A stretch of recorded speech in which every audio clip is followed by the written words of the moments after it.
Guys, இந்த ஒரு video உங்களுக்கு போதும். எப்படி போலார் பேரட்டு A to Z இந்த வீடியோவில் கிளியராக எக்ஸ்ப்ளனேஷன் பண்ணுறேன். ஸோ நீங்களும் போலார் பேரட் வளர்த்துட்டு இருந்தாலும் சரி, ஸோ வளர்க்க போகிறீங்கனாலும் சரி, இந்த வீடியோ உங்களுக்கு சூப்பராக ஒரு பயனுள்ளதாக இருக்கும். ஸோ நம்ம வந்து ஆல்ரெடி போலார் பேரட் ஒயிட்டும் அப்புறம் போலார் பேரட் ப்ளூ, ஸோ ரெண்டுமே நம்ம ப்ரீடிங் பண்ணி அதோட ப்ரைஸோடு தான் இருக்குது. இந்த ப்ரைஸ் வந்து எல்லாமே இந்த பேரோட குஞ்சுகள். ஸோ இதில் பார்த்தீங்கனாலே தெரியும், இதில் எல்லாமே இந்த பேரட் பொறுத்த ஃபஸ்ட்டு பேஜ் குட்டிகளும் இருக்குது, செகண்ட் பேஜ் குஞ்சுகளும் இருக்குது. மொத்தம் நம்ம 3 செட்டு குஞ்சுகள் எடுத்தோம். அதில் வந்து ஃபஸ்ட்டு பேஜ் வந்து எல்லாமே ப்ரீடிங் செக்ஷன் இறங்கிட்டதால் அது எல்லாமே வேறு டேங்கில் இருக்குது. இது எல்லாமே தேர்ட் பேஜ், 2வது பேஜ் உள்ள குட்டி எல்லாமே ஒரே டேங்கில் தான் ஆட் பண்ணியிருக்கோம். ஸோ இந்த ஒரு வீடியோ போதும், நீங்கள் A to Z நல்லா தெரிஞ்சுக்கலாம். ஸோ ஃபஸ்ட்டு எப்படி ப்ரீடிங் பேர் செட் பண்ணுது அப்படிங்கிறத மட்டும் பார்த்துடலாம். இந்த டேங்கில் தான் நம்ம ப்ரீடிங் எல்லாம் செட் பண்ணுவோம். இன்னும் இதில் ஒரு பைப் வச்சுருக்கேன், அப்புறம் இங்கே ஒரு பைப்பு ஒன்று வெட்டி போட்டிருக்கேன், இதில் ஒரு பைப்பு இருக்குது, இங்கே ஒரு பைப்பு இருக்குது. மொத்தம் 4 பைப்பு நம்ம வெட்டி வச்சுருவோம். சரியா? ஏன்னா அப்போ தான் இதில் வந்து ஒவ்வொரு பேராக தனித்தனியாக ஒதுங்கும். இது எல்லாமே வந்து என்னென்னா கொஞ்சம் இதில் வந்து பெருசும் கிடக்கும், கொஞ்சம் செமி அடல்ட்டும் கிடக்கும், நல்லா அடல்ட் உள்ளதும் கிடக்கும். ஓகேயா? ஏன்னா நம்ம வந்து இது எல்லாமே வந்து மேக்ஸிமம் இந்த சைஸில் எல்லாமே வந்து என்ன ஆயிரும்னா பேர் செலக்ட் பண்ண ஆரம்பிச்சிடும். இந்த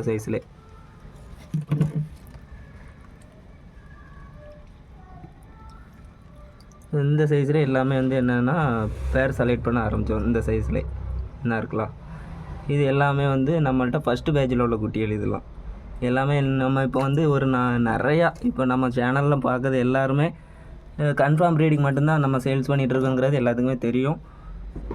ஸோ அதுதான் இதில் ஃபுல்லாகவே நம்ம பேர் மட்டும் இதிலேருந்து எடுப்போம். எதெல்லாம் செட் பண்ணுதோ அதை எல்லாமே நம்ம வந்து தனித்தனியாக ஒரு கனெக்ட் விட்டு. ஓகே, இப்போ வந்து ப்ரீடிங் பேர் உங்கள்கிட்ட செட் ஆகிடுச்சு. ஸோ ப்ரீடிங் பேர் செட் ஆனது பிறகு எப்படியும் 1 வீக்கில் நல்லா எக்கு வச்சிரும். ஸோ டைம் எக்கு வைக்கும்போது மேக்ஸிமம் ஒரு 20லேருந்து ஒரு 25 வரைக்கும் வைக்கும். ஸோ 2வது டைம்லேருந்து தான் எக்கு அதிகமாக வைக்கும். ஏன்னா அதோட ப்ரீடிங் வந்து ஃபஸ்ட் டைம் மட்டும்தான் கொஞ்சம் ஒரு செட் ஆகுது வரைக்கும், 2வது டைம்லேருந்து பயங்கரமாக வைக்க ஆரம்பிச்சிடும்.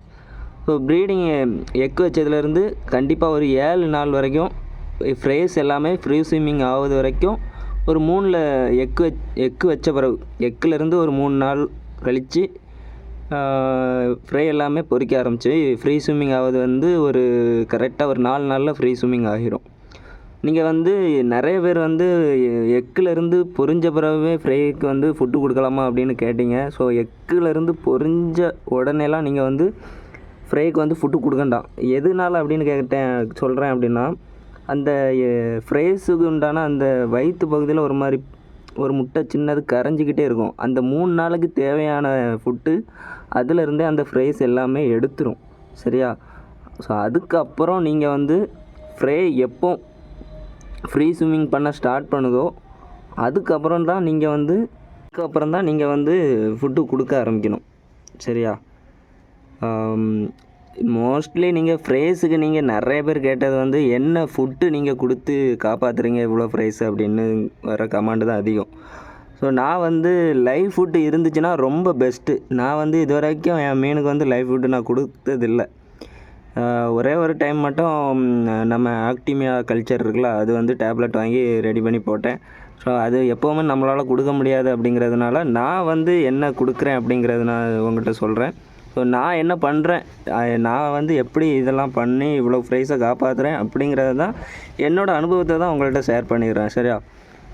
நான் வந்து ஃபஸ்ட்டு ஃபுட்டாக கொடுக்குறது வந்து ஃபேன்சி கெஃபி ஃபுட்டுன்னு ஒரு ஃபுட்டு உண்டு.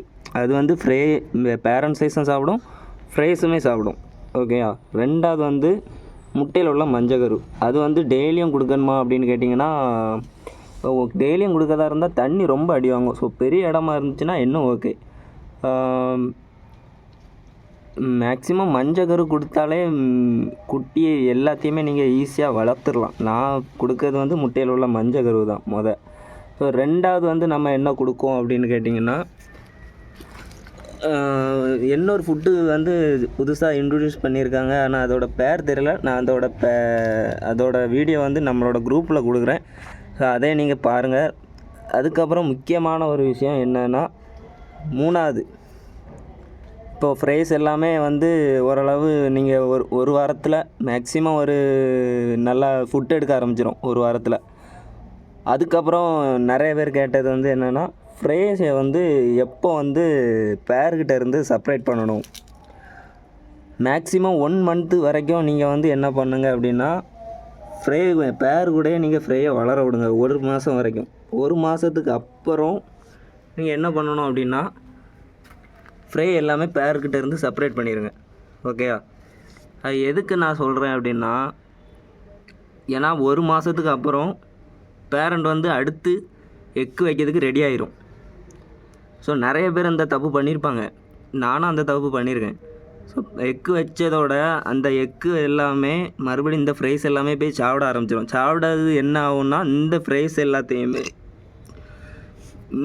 எல்லாத்தையுமே அந்த பேரண்ட் சைஸ் என்ன ஆகும்னா கடிச்சு கொன்றும். ஓகேவா? ஸோ இது வந்து எனக்கு நடந்திருக்கு. அதுக்கப்புறம் தான் இந்த சைஸ் வரைக்கும் நீங்கள் பேர் கூட வளர விடலாம். நான் போதில்ல, அந்த சைஸ் வரைக்கும் நீங்கள் வந்து பேர் கூட வளர விடலாம். அதுக்கப்புறம் நீங்கள் வளர விடக்கூடாது. அதுக்கப்புறம் நீங்கள் எடுத்துடலாம். எடுத்து அதுக்கப்புறம் தான் வேலையே இருக்குது. மேக்ஸிமம் நீங்கள் வந்து ஃப்ரைஸுக்கு வந்து பெரிய அளவில் நீங்கள் வந்து டேங்க் செட் பண்ணி கொடுத்தீங்கன்னா ரொம்ப நல்லது. ஏன்னா குட்டிக்கு வந்து நீங்கள் எந்த அளவு நீங்கள் டேங்க் அமைச்சு கொடுக்கீங்களோ அந்த அளவு க்ரோத்தோட வளர்ச்சி ரொம்ப அதிகமாக இருக்கும். ரெண்டாவது, நீங்கள் இந்த சின்ன டப்பில் போட்டு வளர்க்கேன் அப்படின்னாலும் அந்தளவுக்கு க்ரோத்து கிடைக்குமாங்கிறது டவுட்டு தான். வந்து நல்லா பெரிய ஒரு இடம், ரெண்டாவது தான் நம்ம கொடுக்குற ஃபுட்டு. இந்த 2 இருந்தாலுமே குட்டி நல்லா வளர்ந்துடும். ஓகேயா? அதுக்கப்புறம் இன்னொன்று கேட்டிங்க, என்னதுன்னா ப்ரீடிங் பேருக்குள்ளே ஃபைட் வந்துச்சுன்னா என்ன பண்ணணும் அப்படின்னு கேட்டாங்க நிறைய பேர். ஸோ மேக்ஸிமம் ப்ரீடிங் பேருக்குள்ளே ஃபைட்டு வர்றது எதனால் அப்படின்னா, இந்த மாதிரி நம்ம இப்போ ஃப்ரைஸோடு இருக்கும்போது வாட்டர் சேஞ்ச் பண்ணால் கண்டிப்பாக ப்ரீடிங் பேருக்குள்ளே ஃபைட் வரும். இந்த பேருக்குள்ளேயும் கண்டிப்பாக ஃபைட் வரும். அதுக்கு என்ன பண்ணணும் அப்படின்னா, ஸோ எந்த ஒன்று மேல் அடி வாங்கி ஓடும், இல்லைனா ஃபீமேல் அடி வாங்கி ஓடும். ஸோ அது எந்த மீன் அடி வாங்கி ஓடுதோ அதை நம்ம இந்த பீட்டா ப்ரீடிங்லாம் பண்ணுவோம் தெரியுமா? ஸோ அந்த மாதிரி அந்த மேலோ இல்லை ஃபீமேலோ எது ஓடுதோ அதை ஒரு சின்னதாக நம்ம மேலே பப்புள்னஸ் கட்ட விட்டுட்டு ஃபீமேலை வந்து ஒரு கண்ணாடி பாட்டிலில் வச்சுருப்போம். அதே மாதிரி எந்த மீன் அடி வாங்கி ஓடுதோ அந்த மீன் அதை பார்க்குற மாதிரியே இருந்ததுனாலே ஓகே தான். ஸோ மேக்ஸிமம் ஒரு 2 நாள் இல்லை 3 நாளில் அந்த ப்ரீடிங் ஃபைட் வந்து கிளியர் ஆகிரும். ஸோ இது நிறைய பேர் சொல்லியிருக்க மாட்டாங்க. ஸோ ப்ரீடிங் ஃபைட் வந்தால் இது பண்ணுங்கள், கண்டிப்பாக அந்த பிரச்சனை சால்வ் ஆகிரும். ஓகேவா? அதுக்கப்புறம் மறுபடியும் ப்ரீடிங் பேருக்குள்ளே வந்தால் மட்டும் பண்ணுங்கள், இல்லைனா பண்ணாதுங்க. அதுக்கப்புறம் செகண்ட் ப்ரீடிங் வந்து அதுவே இந்த எப்படி அடுத்த ப்ரீடிங்க்கு எப்போ ரெடி ஆகும்னா, நம்ம வயிற்றில் மஞ்சள் கலர் கொடுக்க ஆரம்பிச்சிட்டு, இது இப்போ நான் அந்த குட்டியெல்லாம் செப்பரேட் பண்ணோம்னாலும் அடுத்து உடனே இது எக்கு வச்சிரும். ஒன்று சொல்ல மறந்துட்டேன், மேல் ஃபீமேல் எப்படி ஐடென்டி பண்ணணும் அப்படிங்கிறது ஆல்ரெடி ஷார்ட்ஸ் வீடியோவும் போட்டிருக்கேன். ஸோ இப்போவும் சொல்லிடுறேன். நான் ஃபஸ்ட்டு நிற்கிறது வந்து ஃபீமேலு. அது எப்படி ஃபீமேல்னால், மேல் வந்து ஃபீமேலோட எப்போவுமே பெருசாக இருக்கும். அதே மாதிரி ஃபீமேல் வந்து சின்னதாகவே இருக்கும். ப்ரீடிங் டைமில் அதோட வயிற்று பகுதியில் பார்த்தீங்கன்னா கண்டிப்பாக ஒரு ஆரஞ்சு கலர் வந்துடும். ஏன்னா மேல் வந்து நல்லாவே அந்த டெய்லு எல்லாம் ரொம்பவே பெருசாக போகும். மேக்ஸிமம் இது நான் ப்ரீடிங் ஃபைட் ஆயிரும்னு தான் நினைக்கிறேன். எனக்கு அது ப்ரீடிங் ஃபைட் ஆனால் எனக்கு ஒரு பெரிய பிரச்சனைலாம் ஏற்படுத்தாது. நான் அதை சரி பண்ணியிருக்கேன். ஸோ நம்ம இது வரைக்கும் ஒரு 2 வருஷமாக இதை கண்டினியூவாக பண்ணிகிட்டு இருக்கிறதுனால நம்மளுக்கு பெரிய ஒரு இதுவும் இல்லை. இன்னொன்று என்னென்னா, நம்மளுக்கு ஒரு சிறப்பான சம்பவம் ஒன்று பண்ணிட்டு போயிட்டானுவேன். என்னென்னா, இந்த ஒயிட்டுக்குள்ளே ஃபீமேலாக மேலே தூக்கிட்டு போயிட்டானுவேன்னு நினைக்கிறேன். அநேகமாக மேலே தான் எடுத்துகிட்டு போயிட்டானுவேன். ஃபீமேல் தான் இருக்குது இப்போ பாம்போல் இருக்குது. ஆனால் அந்த குட்டி எல்லாத்தையும் ஈஸியாக வளர்த்துரும். ஒரு பேரண்ட் இருந்தாலுமே குட்டி எல்லாத்தையும் அழகாக வளர்த்து கொண்டு வந்துடும். எவன் வந்து தூக்கிட்டு போனான்னு தெரில. சரி, ஏதாவது டவுட் இருந்துச்சுன்னா நிறைய பேர் வந்து அடுத்து என்னது கேட்டிங்கன்னா, சேல்ஸ் ஏன் யூடியூப்பில் இப்போ போட முடியும் அப்படின்னா, சேல்ஸுக்கு உண்டான வீடியோ எல்லாமே நம்ம வாட்ஸ்அப் குரூப்பில் தான் வந்துக்கிட்டு இருக்குது இப்போது. இனிமேல் வந்து நம்ம ப்ரீடிங்கு அண்டு டிப்ஸு இந்த 2ம் தான் இதில் வந்து அதிகமாக நம்ம சேனலில் வரும். சேல்ஸுக்குள்ள வீடியோ எப்போவுமே நம்ம குரூப்பில் தான் இனிமேல் வரப்போகுது. ஸோ நம்ம குரூப்போட லிங்க்கு சேனல் டிஸ்கிரிப்ஷனில் கொடுக்குறேன், என் நம்பரும் கொடுக்குறேன். மறக்காமல் குரூப்பில் ஜாயின் பண்ணிக்கோங்க.